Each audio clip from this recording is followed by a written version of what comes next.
Hello there, I'm Dick Powell, and thank you for watching The Road Least Traveled. Our program is dedicated to preserving the history and culture of our ancestors who live in southeastern Pennsylvania. Right now, I'm in Limerick Township. I'm at the Huntsberger Mansion, which is the home of the historical Limerick Township Historical Society. We're at Ridge Pike. Let's go back 271 years ago in 1726. When Limerick Township was incorporated, there were just 11 residents in this area. Our program today is going to cover 24 square miles that is known as Limerick Township, which consists of the village of Knifer, which is over to the north, the village of Fruitville in the same area, Limerick Center, which is to the left of us, and behind us, Limerick Square, and then we're going down to Linfield, which is also known as Limerick Station, Limerickville, and there's a whole host of names. We're going to come to the bottom of what, where, and why it was named Linfield at the end. We're going to try to also come up with the idea of why they called this Limerick. We're going to check out some of the dates. We're going to visit several lovely homes. We're going to visit 2 country manors that were in the Kendall family. We're going to visit the 2 other most important families in the area. That's the Evans and the Brooke family. We're also going to drop down to Linfield and see the oldest home in Linfield where George Washington and his troops stayed there. On our journey, we'll find out and talk about 3 internationally famous artists who not only lived here in the past, but one lives here presently. We're also going to check out the inside of the Huntsberger Mansion. So, before we begin our journey, let's go in the Huntsberger Mansion and let's talk to Dot Jones, who's the current president of the Limerick Township Historical Society, and let's talk to Cookie Shear, who's going to give us a demonstration of what the society is about. With me now is Dot Jones. She's the president of this society, and Dot and I are old friends. We know each other from when I taught at Springford High School and had some of her grandchildren and children in school. Dot, let's take our viewers back to about, was it 1976? The Bicentennial Commission. How did this thing come about? Well, I was on the Bicentennial Committee of Limerick, and we had one of our projects was to do a history book. And we had taken patrons' money to be in the book, and but we never got the book done because we were all so busy. So after the bicentennial itself was over, this bothered me to have these patrons paid and no book to have them in, so we decided to go ahead with it. And through the help of Muriel Lichtenwaller, who had just got done the Montgomery County second 100 years, she had the notes on that and said she would help us out with it. So then I had called some people and got them together, and about maybe 15 to 20, and we met up at Limerick Municipal Building and started to interview, and we started getting all excited about it, you know, and it just mushroomed into then the Limerick Historical Society. Sure, and then this, you would interview people from the, older people from the past who had some historical material. That's terrific. And then you became the Limerick Historical Society. Right. And now, when do you meet? We meet on the second Monday of every month, and at the St. James United Church of Christ on South Limerick Road at 7:30, and we have a lot of interesting meetings. Good. Well, I want to invite our viewers just to call Dot Jones. We'll put her phone number of the Limerick Historical Society up on the screen for you. Dot, let's move along here.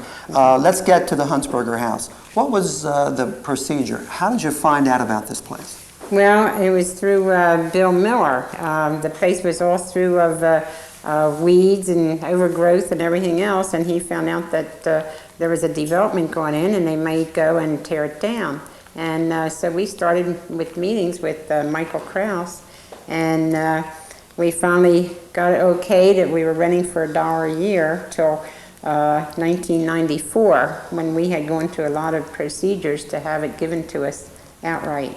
And so since 1984, the house has been Good. ours. And you didn't get in here until '92.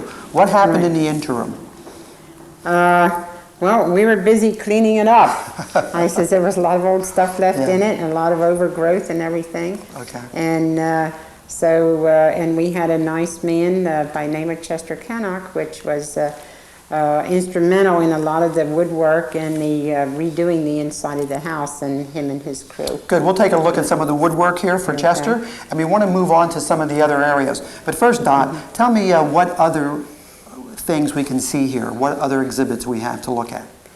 Right now we have a clothing exhibit done by our museum director, Cookie Shear, and we'll be seeing some of that. And we have a room that we call our school room and our organization room. That we usually have a lot of things from both those Well, very areas. good. And this is our quilt room. Okay, we'll take a look at your quilts here, and we'll go to the schoolroom in just a second. But let me tell you, because I worked in this area and grew up in this area, Bill Miller and Patty Becker, good friends of mine from high school, went to school with Patty Becker, okay, and Cookie Shear. She was the person who gave me my impetus to start this historical documentary. Let's go over and look at the schoolroom, okay, Dot? Okay.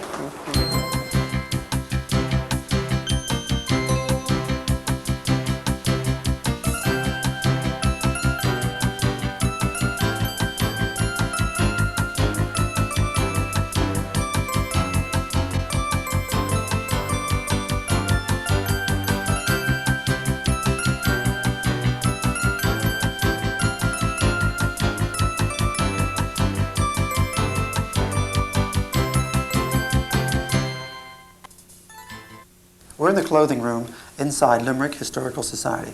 I'm with Cookie Shear. Cookie wears many hats, more than the one she has on that she made 2 days ago.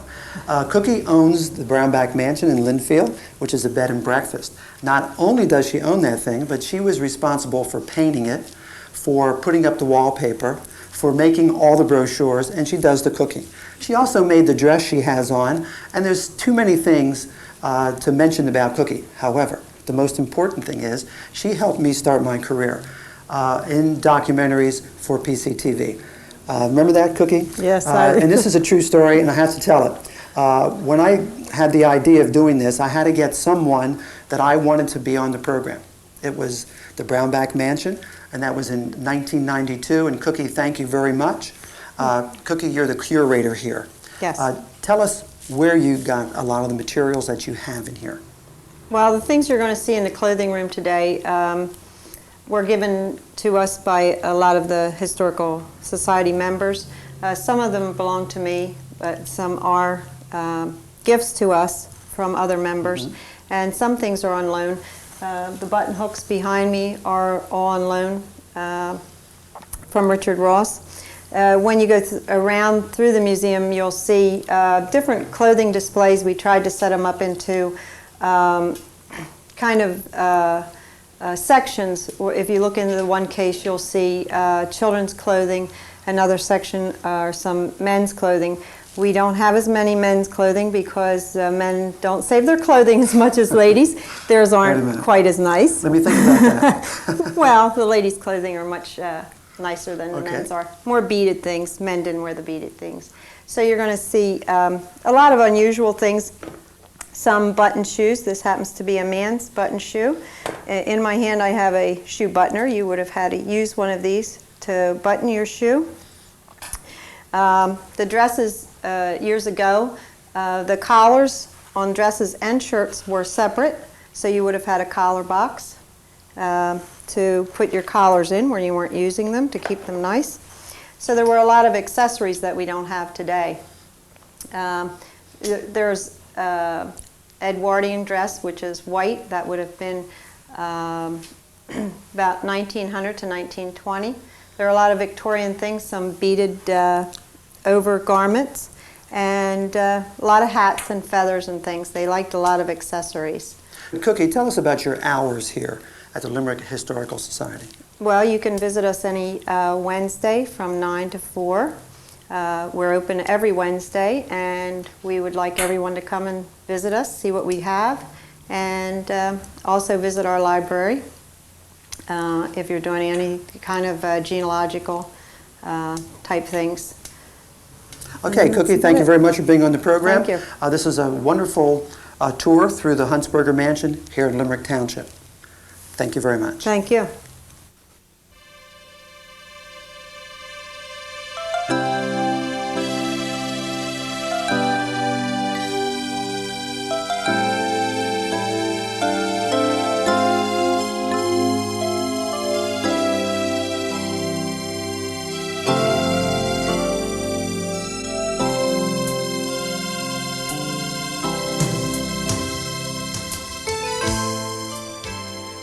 Okay, and continuing our historic tour of Limerick Township, everything started right here in this area way back in 1715.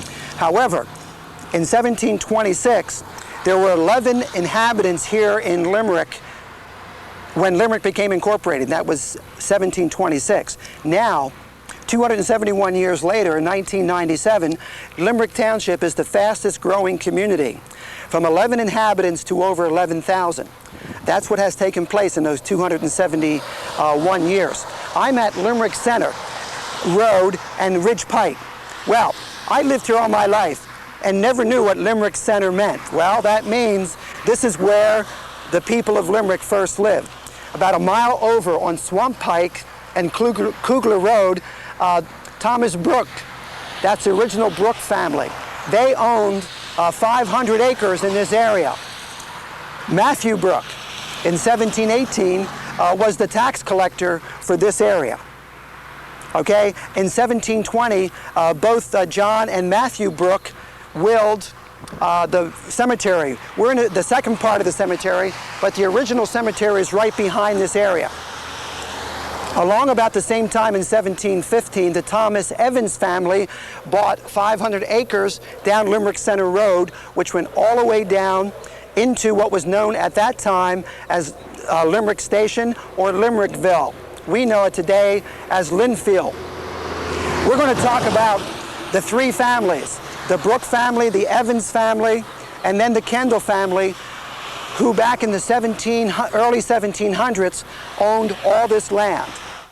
We're continuing our journey through Limerick Township, and we're about 2.5 miles from the Union Church, the burial ground known as Limerick Center. We came down Limerick Center Road and we're in what is now known as Linfield. I'm at the best kept secret in this area. Way back in 1777, George Washington stayed right in this house. He came here with his troops. This is known as the Mordecai Evans House and is on the Pennsylvania State Registry of Historic Places. With me now is the owner of this wonderful old house, and we're going to talk about the original log cabin here with the owner of this since 1962, Mr. Bill Stepp. Bill? Good morning, Dick. Thank you for being on the program. Welcome to the Mordecai Evans house.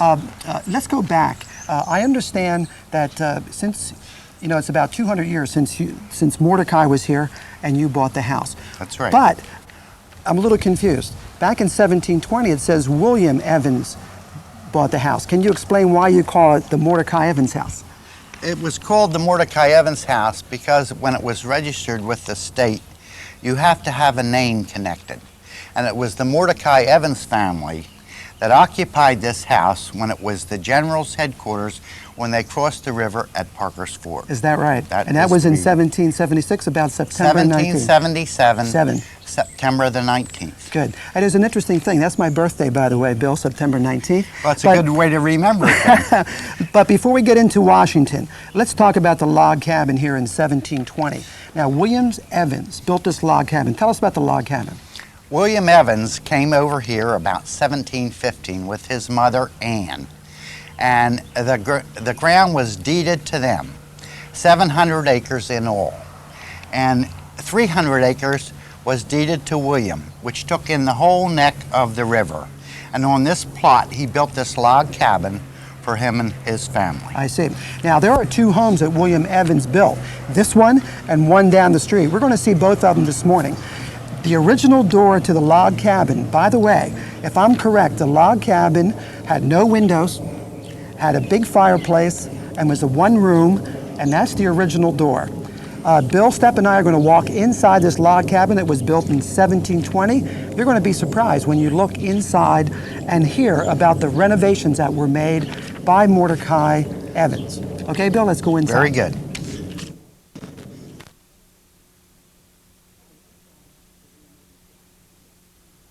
Okay, we're inside the William Evans log home. And let's find out about it from Bill Stepp, the present owner. Bill, what about this home? Well, it was a small log cabin, approximately 18 by 18. Very few windows in it, with a huge fireplace, almost medieval, straight from England, and it has a welcome window in it.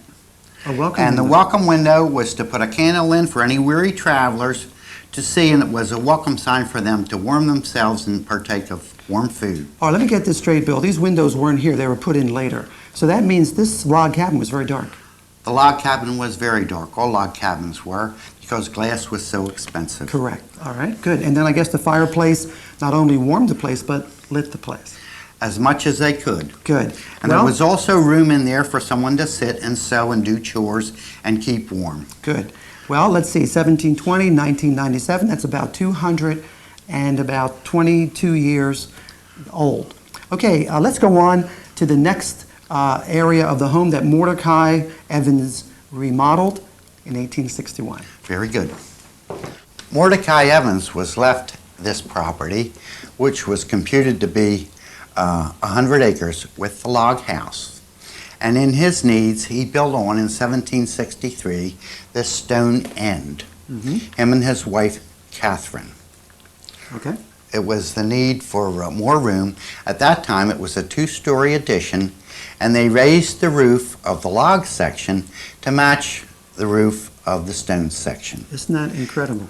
to give them more headroom and Okay. livable quarters. When we go outside and talk about the bakehouse and the barn a little later in the program, we'll look at that, okay? Yes. But now let's talk and focus on September 19, 1777. Here comes George Washington across Parker Ford. He and his troops wade across there, and they come down here. And now what happened to this story? Well, it was a very ugly day. The river was very high, muddy road out front, and I'm sure it was a very welcome sight, this little house, for him to duck in. I see. The story goes that he tied his horse to the apple tree in the orchard. His chaplain at that time was Israel Evans, who was born in the trap. And it's possible that he led him here instead of just stopping here. Okay, another part of that story that I read in this book by Merle Lichtenwaller is that the river was so high, the soldiers wrapped their clothing around their rifles. And they went across there naked. And they came into this building, right where we're standing, the fireplace and the log cabin, the fireplace here, and dried themselves. Is that kind of accurate? I think it's very accurate, but I'm sure there wasn't a lot of soldiers that came in here. Just the general and his few staff. The other ones marched ahead down to the trap. Okay. Bill, when Washington was here, didn't he do something special? He wrote some kind of a document? There is a letter, on which we have a copy, that he wrote to Congress, telling where his whereabouts were and what his needs were. It was taken to the small post office by the river, taken by canoe to Philadelphia down the Schuylkill. Good. And I understand that the William Evans home, William Evans, who owned the log home, built a second home, and that's right where the post office was. And we're going down to look at that later. Bill, let's you and I go outside, look at the bakehouse, look at the raised roof and the barn. This is the bakehouse, Dick. Okay. Probably built around the same time as the log port. The idea was to keep all the heat out of the house itself I see. in the summer months, and they also used it for smoking meats and so forth. Oh, that's So logical. it's a very early little building. Good. The second floor Yeah. was raised 18 inches of the log port to even out with the stone end that was put on. There's a door that leads to the attic on the second floor, which they would take their meats and their winter food Oh, I and see, store yeah. in the loft. I see. And then they also covered that little loft. They raised the building there. Yes, they raised the building there, and it's accessible through the attic through a trap door to come down in there. Okay, about 1750, Mordecai then, did he build a barn? Yes, the barn was built about 1750. It has very early characteristics, and it's English three-bay barn. Two I mouths, see. a mile on each side, and a threshing floor in the center. Good. Bill, in closing, I understand that the Evans were Quaker Welsh, or Welsh Quakers, and that they used to have Quaker meetings here. They were Welsh Quakers, and in winter months, they had meetings in this house. There were two doors, one for the women and one for the men. Bill, thank you very much for taking your time and wearing your farmer shirt for us today. Thank you for coming, Dick. Drive right down. It used to be called Schuylkill Road. Now it's called Linfield Road. Linfield Road. Linfield Road. When you go over the bump, look to your left and you'll see Bill Stepp's house. It was built in 1720. Thank you. Thank you. If you use your imagination and go back to when Washington crossed the Schuylkill, that's the place. Now that's a bridge called the Linfield Bridge, obviously, but there's been several bridges. In 1849 there was a covered bridge there called the Lawrenceville Bridge, and this was the toll house. Mrs. Swavely lives there. We're going to take another tour through Linfield, and we're going to see some old pictures.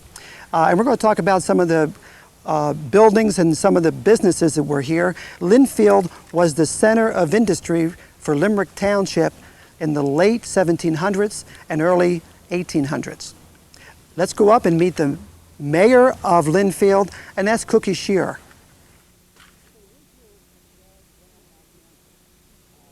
Okay, we're here at the Garrett Brownback Mansion.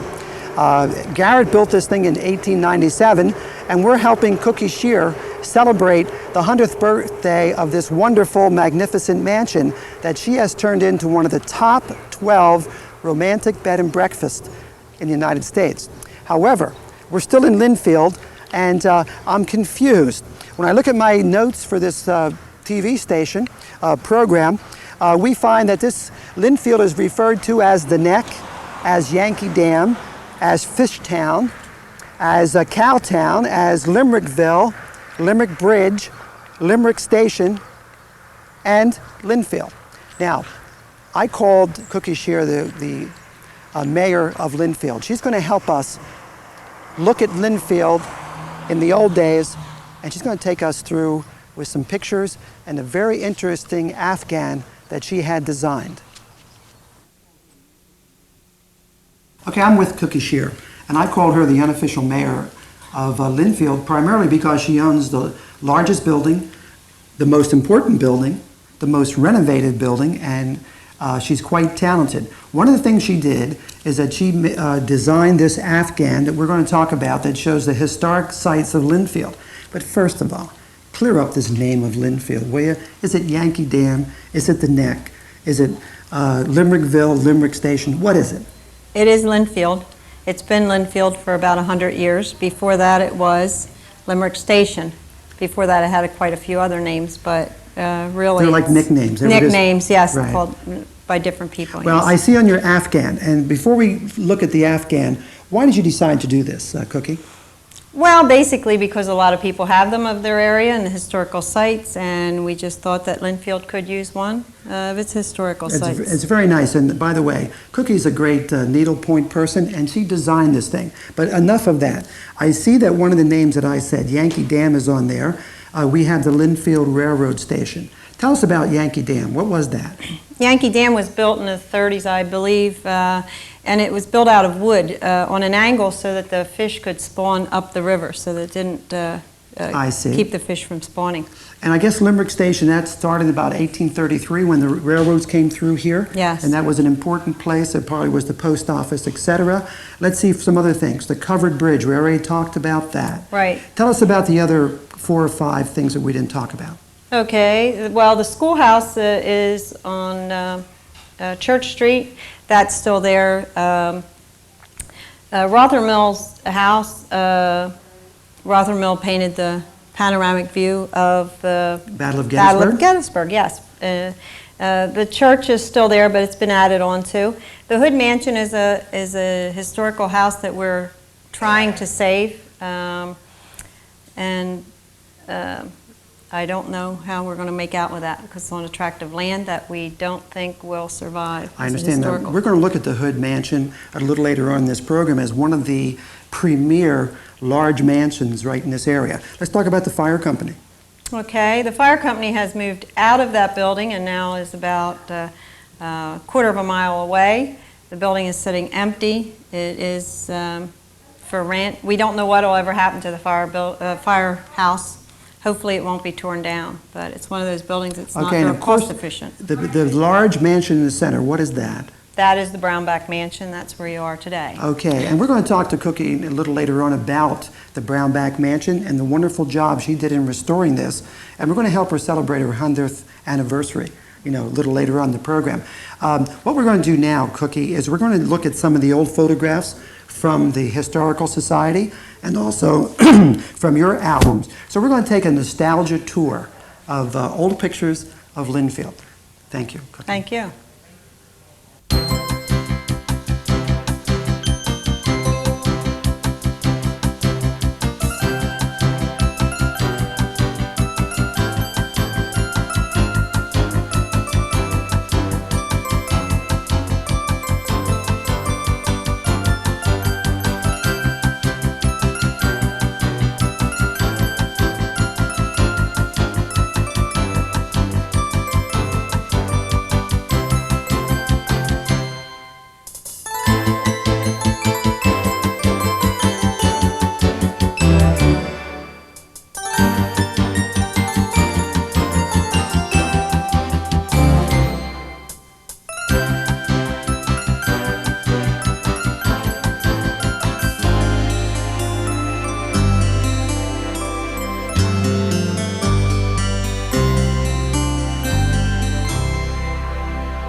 One of the most important people and one of the celebrities in Limerick Township is Jacob Mettinger. Jacob Mettinger produced these pots, these clay pots in front of us, and this clay dish. He was well renowned as a folk artist in this area. With me now is Barbara Bauman. She's a member of the board of directors here at the Limerick Historical Society, and we're in the Huntsberger Mansion, where they have several pieces of Mettinger's collectible artwork. Mrs. Bauman, why don't you tell us something about the village of Knifer, where you lived since you were 14 years old? Yes, I moved into Knifer from Philadelphia when I was 14. I've lived there for the rest of my life. I'm 78 now, so I'm practically a native. And one of the most interesting things about Knifer was the Mettinger pottery. That was something I heard about soon after I moved into the community, because Mr. Mettinger had just died 3 years before that from a very tragic accident. Yes, and then now let's back up. Jacob Mettinger's father came here from Germany way back in the beginning of the 18th century. Then he passed away and passed this on to Jacob. Now Jacob developed some things for pottery in those days that are quite unusual. He developed the skill of mixing browns and greens together to form a particular glaze. Jacob then also developed, along with Mr. William McAllister from Bergie, he developed what is known as scarfetto. That is taking a clay pot or a clay plate and then decorating it with figures. And so Jacob would throw the pot and McAllister, he would do the scarfetto. Right. He's a well-renowned folk artist throughout Pennsylvania. Another thing why we asked Barbara to be here, her husband Jacob, what was he in relationship to Jacob Mettinger? No relationship, but he worked for him as a little boy. My understanding, he would operate something that would create the spinning around of it. Sure. And then he was a helper. Yeah, that's right. And just as then his father also worked there and was a regular workman during the winter And I think time. your husband was there when Mr. Mettinger had that tragic accident? It was his father, my father-in-law. Oh, okay, very good. He was there that day. By the way, last Saturday, June 20th, 1997, I went to the Powder Valley, the Schultz farm up there, Powder Valley, and guess what? In their discussion, the Isaac Schultz became a potterer after he learned that Jacob Mettinger died in 1932. Right? Okay. And from 1932 to 1957, the Isaac Schultz family has a folk artist now. The second most important person who lived here in Limerick Township was Peter Rothamel, a painter, who moved into a two-story home on Limerick Station that's down to Linfield. In 1865, he came here and used that as a studio. Before that time, in 1820, he moved to Philadelphia from Luzerne County. He studied all throughout all of Philadelphia and became the director of the Academy of Fine Arts from 1847 to 1855. From that time until 1860, he took a trip to Europe and spent several years studying there and became famous for painting and duplicating some of the master's paintings at that time. While in Limerick, he was commissioned in 1866 to do a painting for the state of Pennsylvania for the Battle of Gettysburg. Behind me and beside me are the famous pictures. Those pictures happen to be 16 by 32 feet, and they're on display at the Pennsylvania Museum in Harrisburg. But before that time, these paintings were on exhibit in Philadelphia and in Fairmount Park. They went to Chicago, they went to Boston, and they came back to Philadelphia. And the reason they did that was because the museum in Harrisburg was not ready for Rothermel. Rothermel retired here and was well known amongst the area artists who we encourage greatly. There were 4 paintings to the series of Gettysburg that made Rothermel famous and can be seen in Harrisburg at the State Museum at this time. The first one and the most famous was Picket Charge, and that was 16 by 32 feet.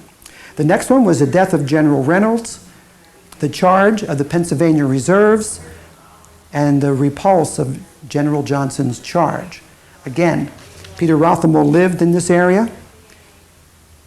He lived on Limerick Center Road down near Limerick Station, and he was one of the most famous international artists who made his home here in Limerick Township. It was 1720 when John and Matthew Brooke gave 2 acres, a little over 2 acres, for a burial ground.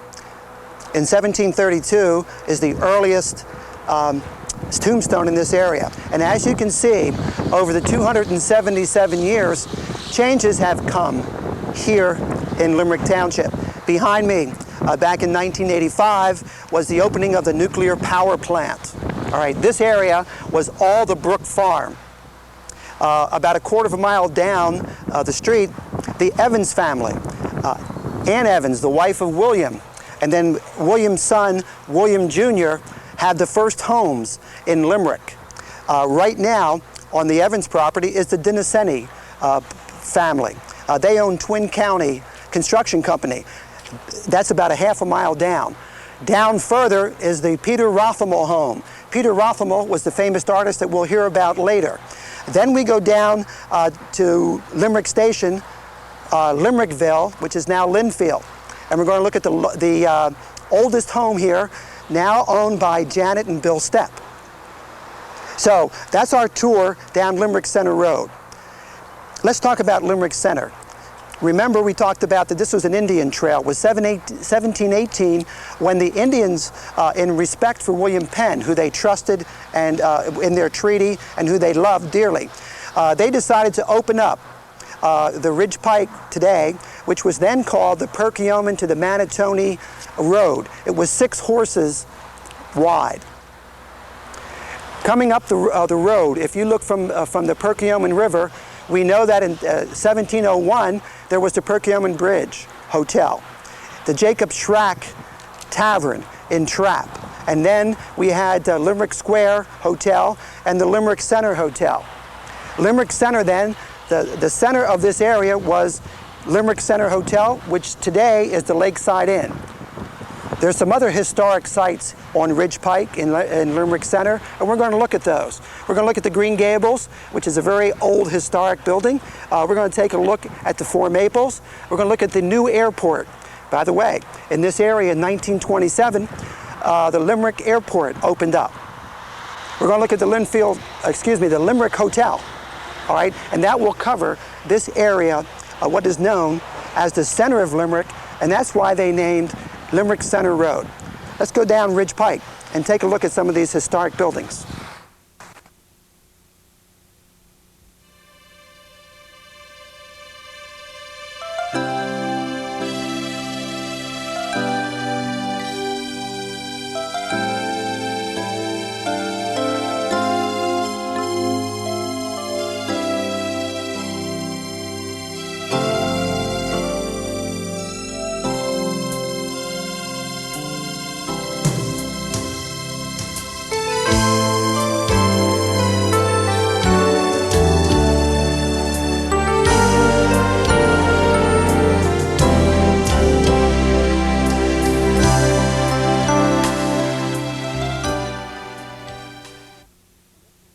We're standing on Ridge Pike, and we're at the Lodel Creek, and this is now known as Lakeside Inn. We're about a half a mile from Limerick Center Road, not even that. And this is the center of course, Limerick, way back in the 1700s. The first record of a home here is 1732 when there's a log cabin up at the Union Church. But in this area, there were taverns and wayside hotels. It's 1798 when the first Lakeside Inn, it was called the Limerick Center Inn, took place. It's not unusual to know that Caleb Brooke, one of the Brooke family who owned this land, built this hotel. It has changed hands over the years, and presently it's owned by Joe Torak in 1997. And you can see he transformed what was once an old country inn into a modern castle known as the Lakeside Inn today. We're going to trace the history of the Lakeside Inn, and we're going to go inside because there are several photographs there that depict the old stagecoach days. Now, there's something interesting I want to talk about. Only horses and only carriages went through here from 1730 to 1781. And it was very important to know that if someone stole another person's horse, as a horse thief, there were some very dire consequences. Let me tell you what they were. If you stole a horse back in 1732, first of all, they'd cut off your ears. Then they would put you in the stocks for an hour, and they would give you public whipping. If you stole the horse the second time, you got the first dose of medicine, and then they branded horse thief in your forehead. That's kind of drastic. Okay, now remember 1798, the Limerick Center Hotel opened. The first stagecoach between Philadelphia and Reading opened in 1781. In 1783, it carried the mail, so the mail came right through here. Let's go in the present Lakeside Inn to look what the old Lakeside Inn was like.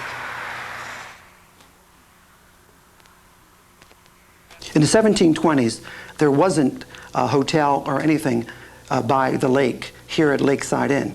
And during that time, the residents of this area, even though there were few, used the lake as ice for the winter and, of course, for water for fires. In 1798, John Keeley and Caleb Brooke owned the place. It was known as Butcher's Inn in 1848 and became very popular in 1885 when M.S. Longacre, who was politically minded, was the Burgess of Pottstown, was a state legislator, and he was Pottstown postmaster, owned the place. It was during that time, and when John and Mary Fritz took over in 1915, that they built a sulky track. So the inn at that time, called the Limerick Center Hotel, was the center of horse trade here. There were additions through the years. They sold cattle when they weren't riding sulkies.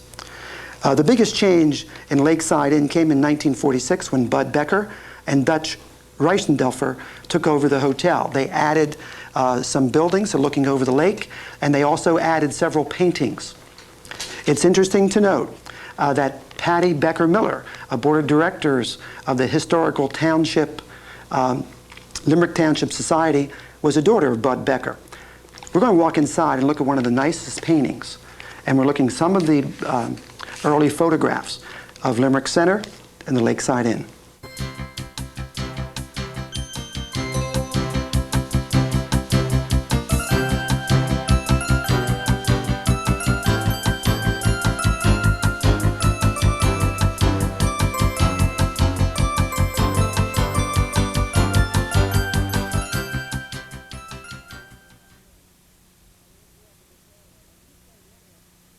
If you're like me, and you grew up in this area, when you say Limerick, you always think of the Limerick Diner. So that's not really true when you talk about the history of Limerick Township. We are in Limerick Square. Limerick Center is about a mile up the street. That's where we opened the program. And Limerick Square didn't really have any homes until about 1758. So that's actually 40, 50 years after Limerick Center. But before we go on and talk about Limerick Square, we have to settle one issue. Where did the name of Limerick come from? As you see behind me, Butch Moore of the Limerick Diner and his family have lived here for years and years and years. He has his sign is green. and he has shamrocks on it. If you were to go across the street, Limerick Fire Company, you would see the fire trucks, dark green with shamrocks. Where else do you know of a community led by Dot Jones, the president of the Historical Society, who would take a busload of people to New York for St. Patty's Day?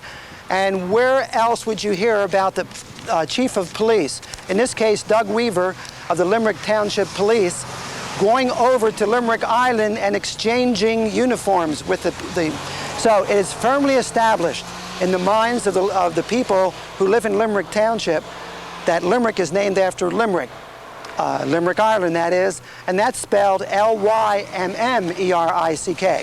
regardless. Back in 1758, Widow Lloyd's was a hotel here that later became known as the Limerick Square Hotel, and later became known as Stetler's Corner. Now, the idea of Stetler's Corner, of course, this was a dirt road, and a lot of the travelers came here. I'm at the intersection of what we call today Swamp Pike. They used to call that the Limerick Boyertown Turnpike. That was opened in 1723. Okay, as we progress down the line in Limerick Square, the two most important buildings here that you can identify with, number one, Limerick Diner, and then around the corner, the Waltz Golf Farm. We're going to visit that later, the golf farm, later on in our program. What I suggest you do is to ask the Historical Society for their walking tour of Limerick Square. Now, there are some very important parts here. That the Limerick Square Hotel was the first post office stop on the way from Philadelphia up to Reading. The next one is the Dr. Knight home, which he owned during the 1750s, and then now is the Limerick Post Office. We're going to take a picture postcard tour of Limerick Square and show you some of those buildings. I hope you enjoy this part of the program.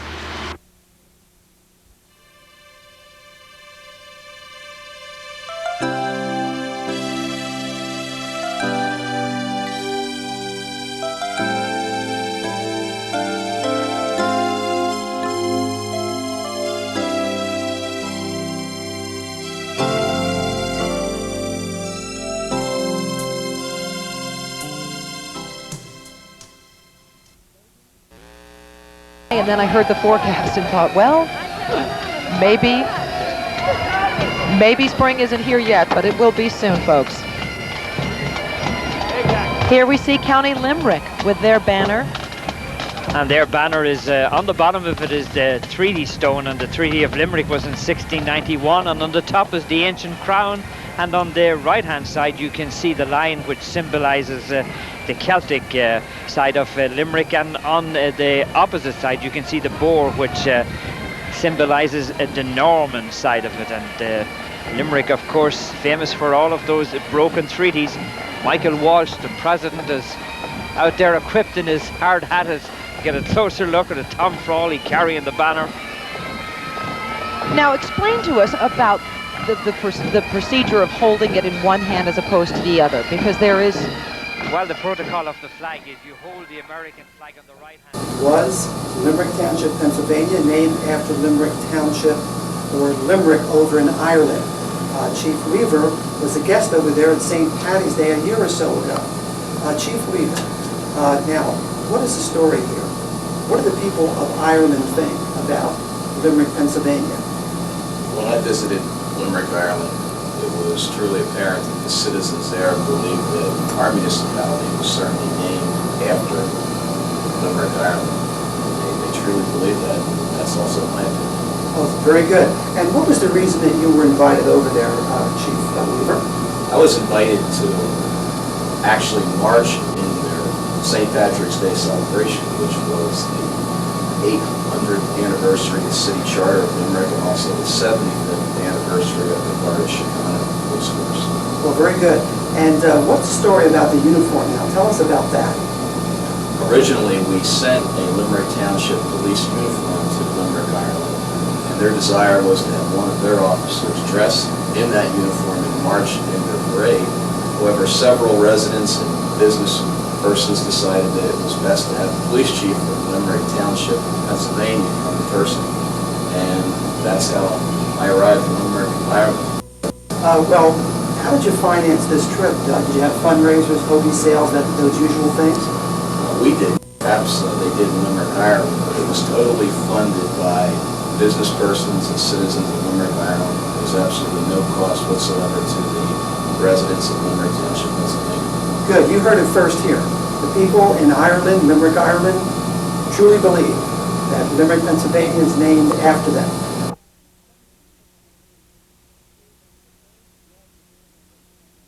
In 1715 here in Limerick Township, the third largest landowner was a guy named John Kendall and his family. I'm standing on the John Kendall plantation, which at that time was 500 acres. Today, this property is owned by the Waltz family, and way back, I guess it was 1937, R.G. Sandy Waltz was the person who purchased this. I'm with his son, Ray Waltz. Why don't you tell us about those old days, Ray?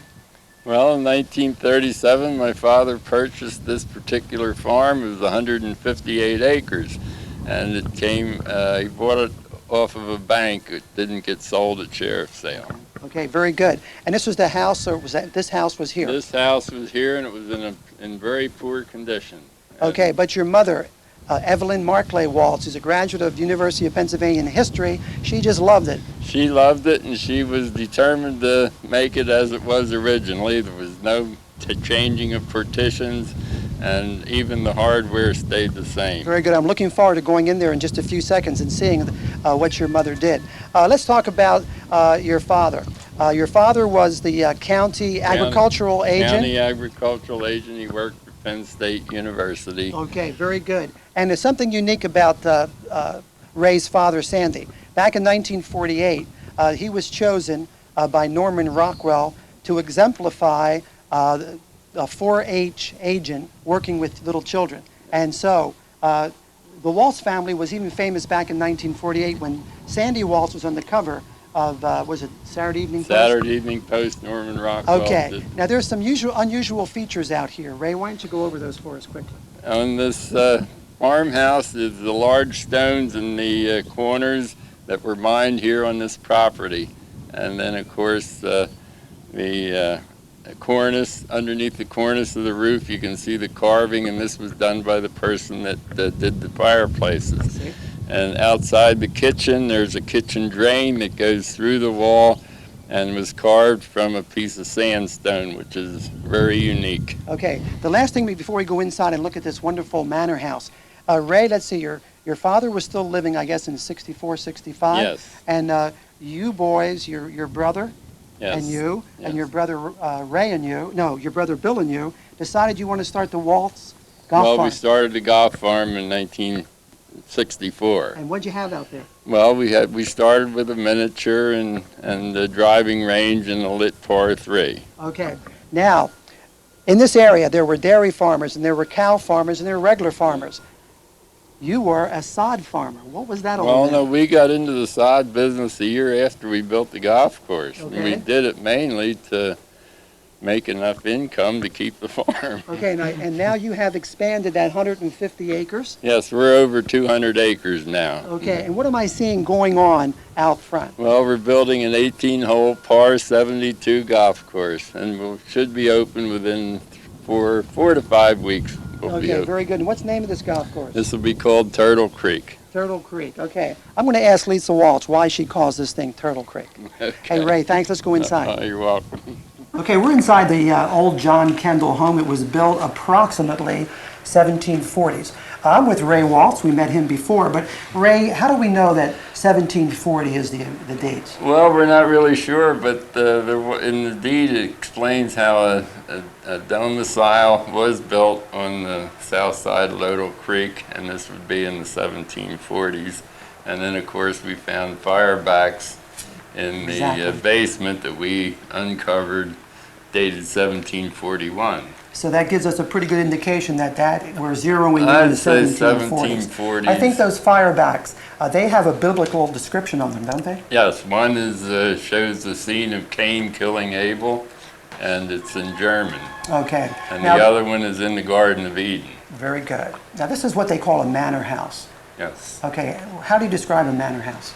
Well, a manor house would probably be a house of importance in the community, and especially a farmer who has had a little money and could hire slaves or hire work done. And this would, of course, been his house.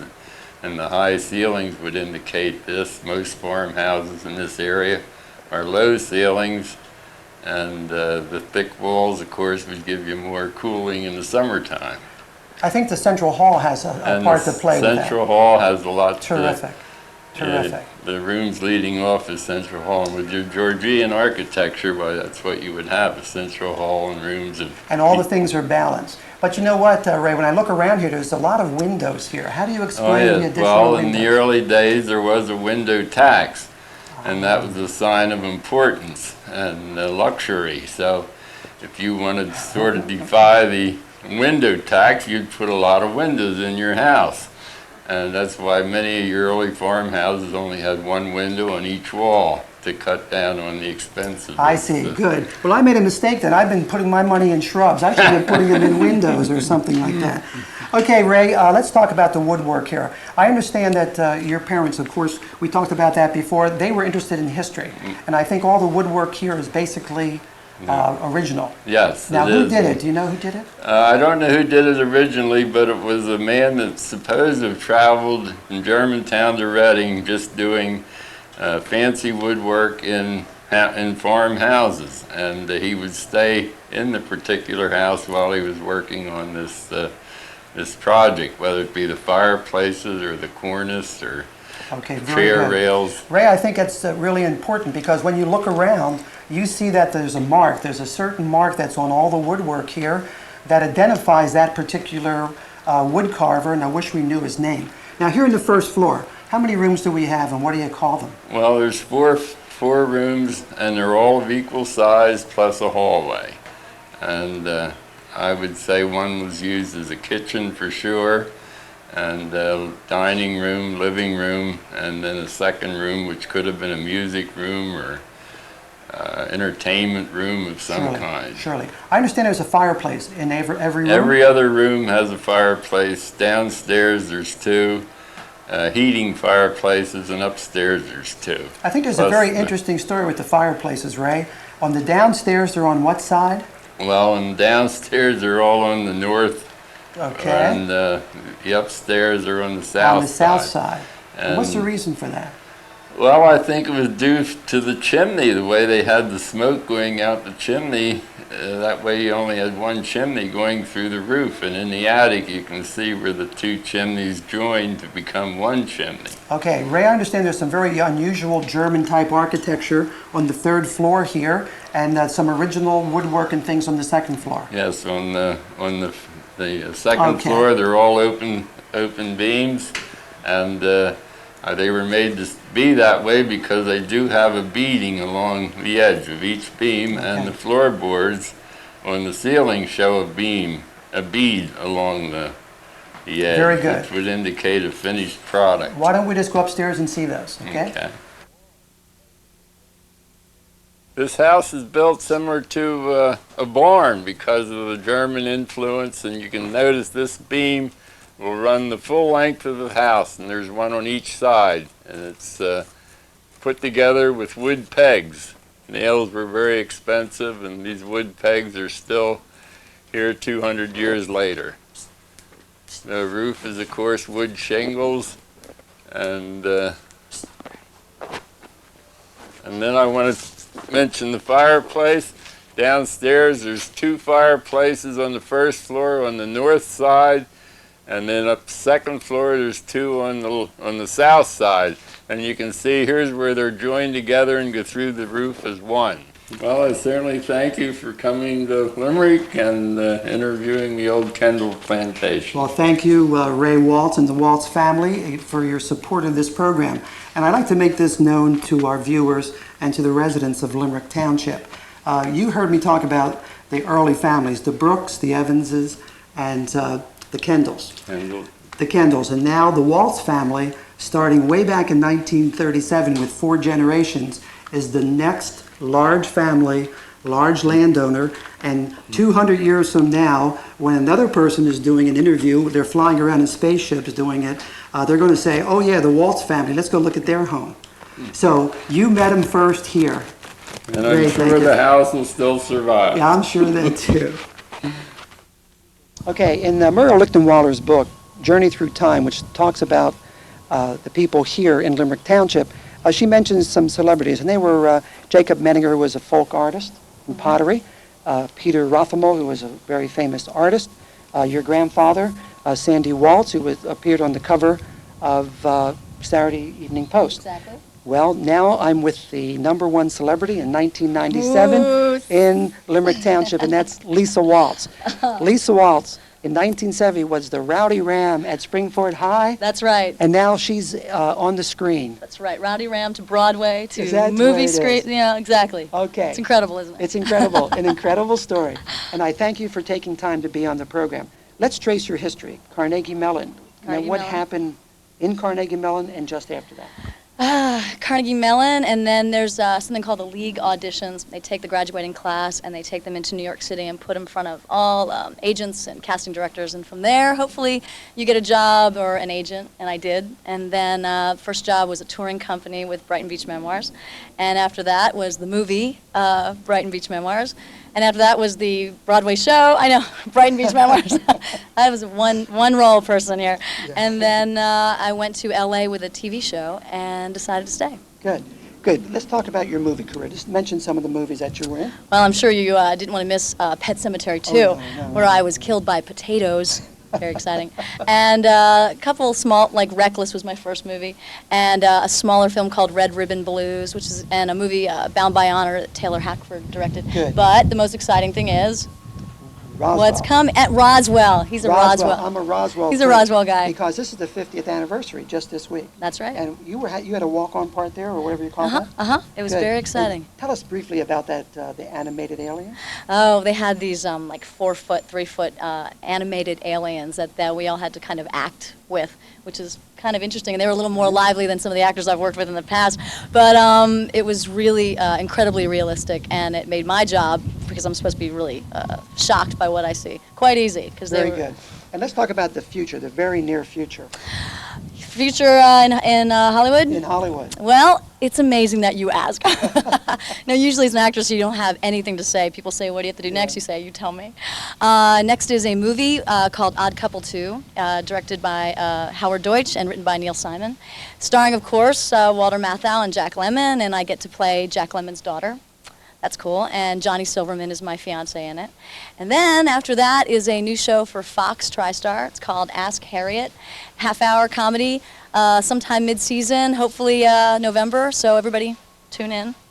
Terrific. I mean, watch this channel, but when you're not watching this channel, watch Fox. Hey, Lisa, thanks for being on the program, and thanks for giving us that little brief history. Well, thanks for asking. But she didn't tell you about her #1 award, and that was given to her by the faculty of Springford High School, and she was named the Chatty Cathy of her and class. who named me that? And here we are still talking. Nothing changes. I think he gets the Chatty Cathy Award, actually. No trip through Limerick Township can exclude Smitty's Garage. Now, I don't know if you remember, but Smitty had the first garage here in Swamp Pike way back in 1947. He had classic cars like this Lincoln convertible behind me. He also has the most unusual set of cars in the whole area. I remember as a boy driving to Swamp Pike, going down to Limerick Diner, we used to have a big airplane sitting on top of there. Smitty has hundreds of old pictures in here, and we're going in to look at some of the old pictures of this surrounding area, starting way back in the 1920s. Thank you for coming in here and seeing my collection of pictures accumulated over a 50-year period. One of the older ones is up here, which is Ridge Pike down in Limerick by Waltz's golf course. It's the old highway. Another one over here is of John R. Young Company in Hendricks, their first tanker that they delivered oil in, which is chain driven. Then we have pictures of the old butcher down in Limerick, which was on 422 at that time. A couple of the old timers that used to come in here, they're dead and gone now, with the old cars there. and a couple of fellows that owned garages in Limerick. Limerick Garage, which was owned by Lonnie Wiseman. Get over there. And a couple hunting pictures, fishing pictures. An old lake down in Limerick across from Speck's Restaurant, which was Bernhardt's Dam. And over here we have the original diner in Limerick, which was brought in let's see, in the early 30s, I'd say, 34 or 5 probably. An old home here, which is over on the other side of the garage, right here in Limerick, which was built in 1814, was known as the Fizz's Farm. And up above there we have Saratoga Park, which is no longer in existence. Here is up the Swamp Pike, where Chickareens is now located, and was the old country store, which was owned by Peter Salchuk at that time, about 60 years ago. Up there is the Collegeville Bridge, as I forget what year, but that's way back. This one here is Pottstown Reading Railroad Station. And over there is Zieglersville Hotel, which back then was known as McFarland's.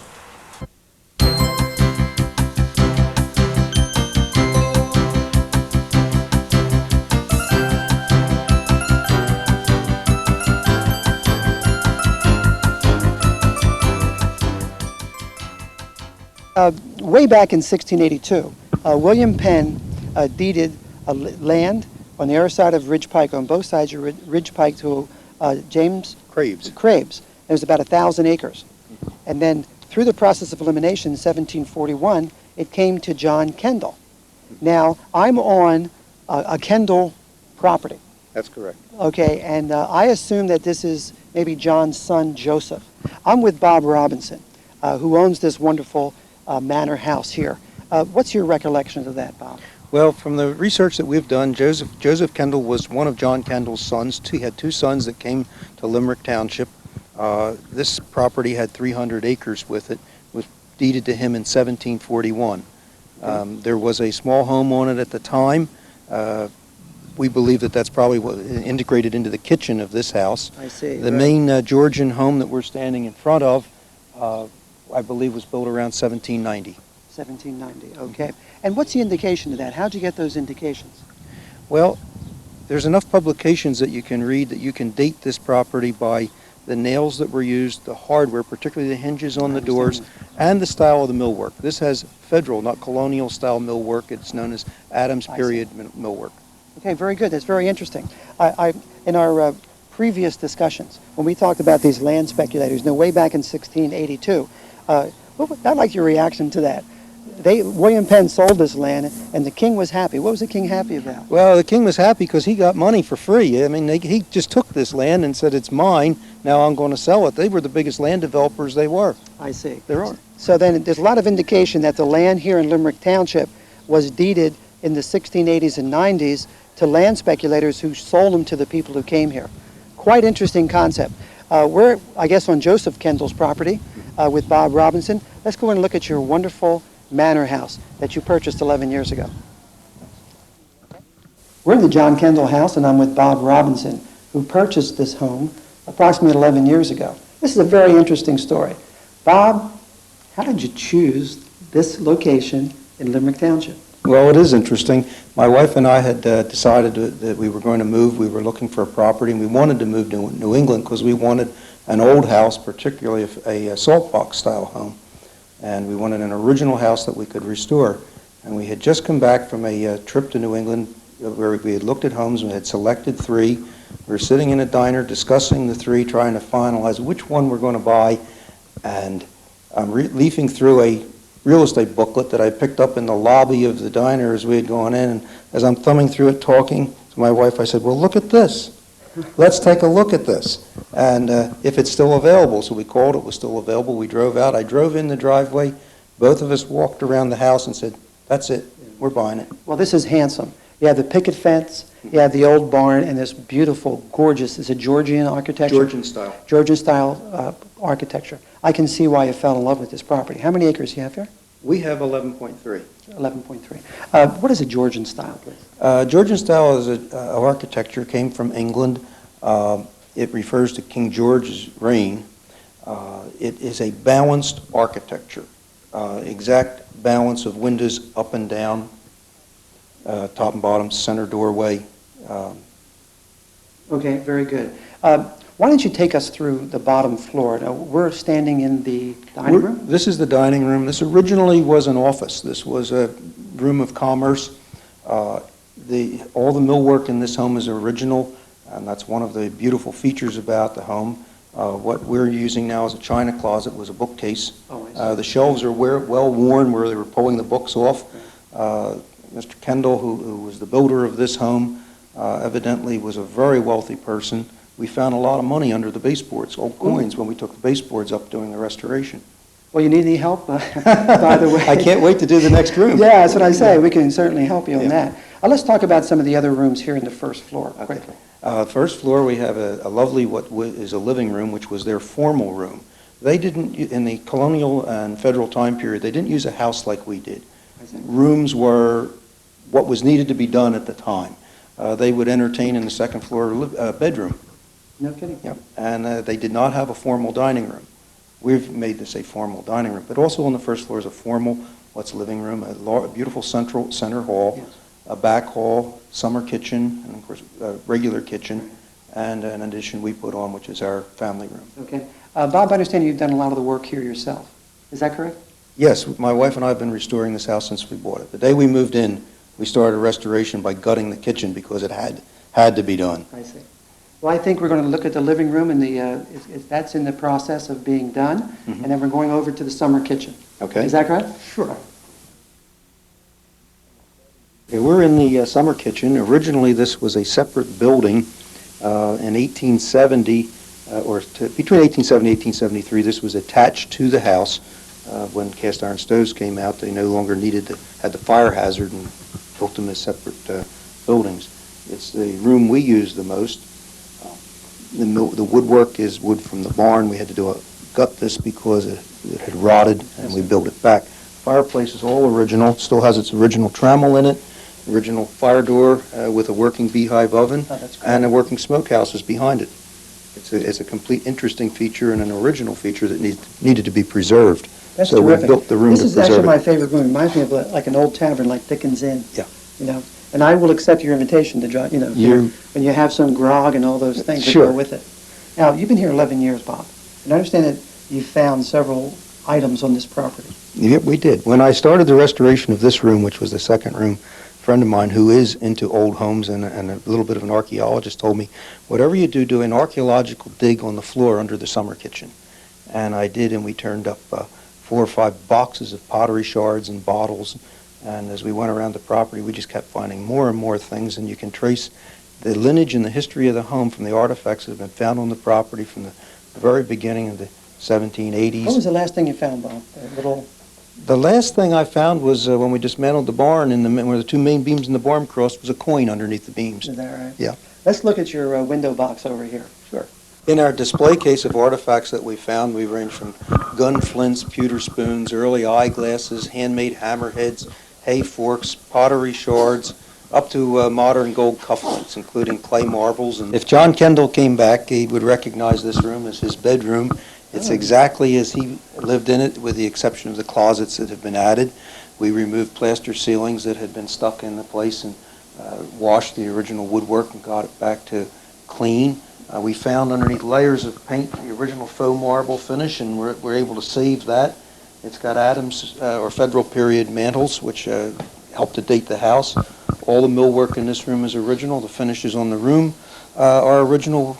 We found his potato stenciling, which we don't know whether Kendall did that or was done a little later, but it's a very unique, interesting feature to a Montgomery County home.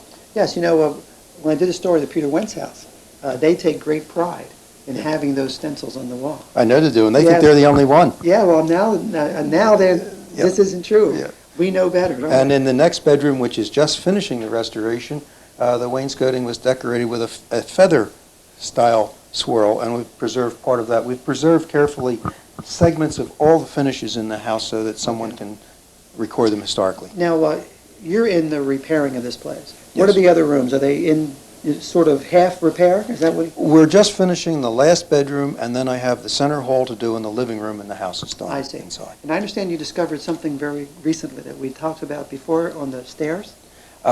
When we took down the enclosure to the attic steps, which was put in 1870, when some Victorian changes were put in the house, we found the original finishes on the wall. And I thought the wainscoting was painted, but after we had spoken on your initial discovery visit, I went back and I carefully washed it and put a magnifying glass on it and found it's not a painted finish, but a faux finish simulating either mahogany or cherry wood. And it'll be good to take a shot of that and show everyone. Oh, we'll do that. We'll do that. Bob Robinson, thank you very much for taking us through your home. You're a very lucky guy, and I'm glad you looked at that little book in that diner.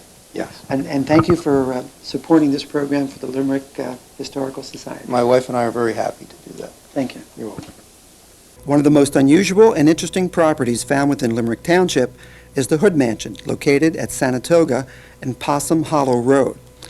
In 1934, John Hood, who was a importer of Oriental teas, coffees, and a wholesale grocery business in Philadelphia, built a large estate known as Bessybell, named after his boyhood village in Ireland. Area residents were surprised to learn that besides the large mansion, which rivaled millionaires in Philadelphia, the Hudson Valley of New York, and in Rhode Island, also contained a large crypt. John also had 12 children, which he hoped to bury in that crypt. Hood's eldest son, Washington, became very famous after graduating from West Point in 1829 and became best known as a cartographer who mapped the territories west of the Mississippi, known as the Lewis and Clark Expedition. Now our story changes. Washington Hood dies in 1840. We go 100 years later in the history of Limerick Township, and the records show that local vandals desecrated the crypt and threw Captain Washington Hood's remains and his coffin all over the area, in the Schuylkill River as well as the estate. Now we go to 1962, when local residents were alarmed when they saw phosphorus lights shining through the woods that were located near the crypt. They also heard the clanging chains and occasional gunshot. These eerie happenings were featured in local newspapers, and curious visitors by the hundreds crowded Sanatoga Road to get a glimpse of what they thought was Captain Hood's ghost. Was it Captain Hood in his revenge for desecrating the family crypt? If you want to know the answer to this mystery, stop down to the Limerick Historical Society, located just south of Limerick Center Road on 422. Okay, we're inside the Garrett Brownback Mansion, and we're helping Cookie Shear, the owner of this lovely bed and breakfast, celebrate the 100th anniversary of the building of this building. First of all, Cookie, congratulations on being in the Country Victorian magazine. I think that's a wonderful... Thank you. We're excited. Yeah, I guess you are. And we're excited to be here the same day. Cookie, let's go back 14 years ago when you bought this place, right? I understand it was completely like it is today. Is that correct? No. No, when we bought it, it was pretty much in shambles. Roofs were off, caving in, sewage in the basement, birds living on the third floor. Lots of good stuff going on. And bees nesting between the floor? Yes, bees nesting in the walls, yes, honeybees. Okay, and then you had to do a complete renovation. And where was the first room you started to renovate? The room we're sitting in, which is the sitting room, was painted pumpkin orange. So that was the first room that had to be papered and renovated. I see you have an old organ here, yes, and some very period-type furniture. Where'd you get these? Flea markets, yard sales, auctions, and just about anywhere I can collect them. Is that right? Yes. And now you have 22 rooms here. Does that mean that was there much furniture here when you got it, or did you have to refurnish the whole thing?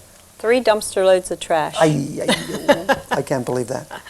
There was no furniture. Not a thing was left. So everything we're going to see today in this tour of these 22 rooms is really from flea markets, et cetera, et cetera, et cetera. It's been collected over the 14 years, yes. Very good. Well, now, if you're chosen to be in this Country Victorian magazine. That means you must have been very successful over the past 14 years. Tell us something about your business and how it has maneuvered through these 14 years. Well, it's kind of just evolved. When we bought the house, we had nothing in mind. And my husband thought we had to do something to help to put the roof on. So we started bed and breakfast, and after we had been doing bed and breakfast for a while, we started doing small parties for people, weddings and birthdays, showers, and so that's kind of helped to repair the house. Just 2 weeks ago, I drove by here and I saw a big tent out back. Was that for a wedding? Yes, that was. Good. How many weddings do you do a year? Probably about 30. 30? Yeah. And I understand you give continual tours and you do dinners and catering? Yeah, we do tours by appointment, groups. Okay. And we do dinners for a lot of people. Like do birthday parties here and things like that. Well, you know, I'm using Muriel Lichtenwalter's book, and she talks readily about your Christmas trees, how you have 35 and 40. Tell us something about your Christmas decorations. Well, I'm a little obsessed at Christmas. You'll find Christmas everywhere in the house. I collect Santa Clauses, and there are Christmas trees everywhere with just about everything hung on them that you can imagine. That's incredible. That's incredible. And I understand that now you're celebrating your 100th anniversary. Yes. And you have something special arranged. Yes, on August the 17th, we're having an open house where we're going to give out prizes and things for people that come to see the house and the gardens. Good. Any free food? Yeah, there is some free food, yeah. Well, guess who's going to be there? Well, yeah, I'm going to try to come down here and take some cutaway shots to show people of some of your friends in the period gowns of that time. Okay, Cookie, you give wonderful tours, I understand. Why don't you take us on a verbal tour of this mansion, and so our viewers can see the wonderful Garrett Mansion. Okay. As I said, this is the sitting room we're in. The sitting room, the family like to call this the music room, and so when you look around the room, you're going to see some musical instruments. Across the hall, the room that the woodwork is painted white is actually the parlor, would be their party room. Next to that is the library. The library is all done in mahogany. Mahogany bookcases with beveled glass. And when you go through the house, you're going to see a lot of stained glass windows inside and out. The dining room is very ornate, indirect lighting in the ceiling and a lot of built-ins in the dining room. And also the bedrooms. When you get upstairs, each bedroom is a different woodwork. One bedroom is all bird's eye maple. I think that's everybody's favorite wood because it's so light and kind of like a creamy color. And the master bedroom is my favorite bedroom. That bedroom is cherry. Geez, it's just so hard to sit here and think of just. We have a couple of new beds and a couple of bedrooms that were just redecorated. Each bedroom has its own bathroom now, so guests don't have to share their bathrooms, but some have king-size beds if they like king-size beds too. The sleigh beds are huge. Well, thank you very much, Cookie, and we want to invite our viewers to come down at any time. And we're going to put the phone number up of Sheer Elegance Bed and Breakfast, so you can come down and take one of the tours. Cookie, thank you very much for taking time out, because I know you're busy with this magazine shoot today, and also thank you for being a sponsor of this program. Thank you. This brings to an end our tour of Limerick Township, and there's no better place to end our tour than helping Cookie Sheer and Sheer Elegance celebrate their 100th anniversary. And we're ending this program having high tea on the porch of the Garrett Mansion in downtown Linfield. We do hope you enjoyed this program, and I want to give special thanks to Dot Jones and the Board of Directors of the Limerick Historical Society for providing their help. I want to thank Muriel Lichtenwalter and her book, which was the basis of this story. I hope you enjoyed all the postcards and the pictures. We want to thank Dave and Lynn Evans for their financial support in this endeavor. We want to thank Bob and Carol Robinson, and also the Waltz family for their support, as well as Cookie Shear. If you have any questions, drop by the Huntsberger House, which is the home of the Historical Society of Limerick. It's right in Limerick Center, about a half a mile from Lakeside Inn. We're going to put their phone number on the screen. They're open every Wednesday. Cookie, thank you very much for letting us go through your house once again. Thank you for and coming. thank you for viewing.